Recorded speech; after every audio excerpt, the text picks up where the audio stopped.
চীনের ৭৬তম জাতীয় দিবস উপলক্ষে হংকংয়ের ভিক্টোরিয়া হারবারের সাক্ষী হলো এক চোখ ধাঁধানো আতশবাজি প্রদর্শনীর। ২৩ মিনিটের এই আলোর খেলা দেখতে জড়ো হয়েছিল প্রায় ৩.৫ লাখ মানুষ। পান্ডার মহাকাশের মতো থিমে সাজানো প্রদর্শনীটি মুগ্ধ করেছে সবাইকে। দীর্ঘ অপেক্ষার পর এমন আয়োজন দেখে স্থানীয় বাসিন্দা থেকে শুরু করে সীমান্ত পেরিয়ে আসা পর্যটকদের উচ্ছ্বাস ছিল চোখে পড়ার মতো। বুধবার রাতটা হংকংয়ের জন্য ছিল একেবারেই অন্যরকম।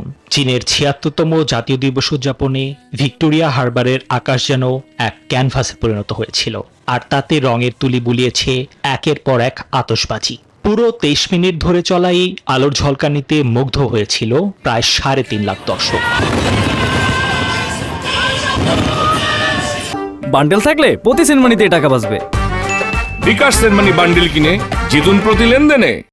শুধু আলোর খেলা নয়, এবারের আয়োজনে ছিল চমকের ছড়াছড়ি।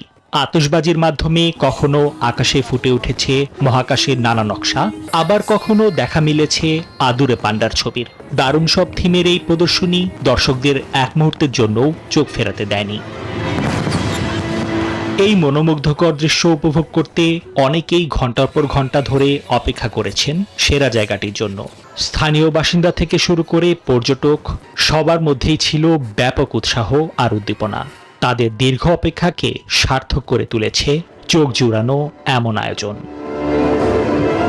নিবিড় আমিন, নিউজ 24।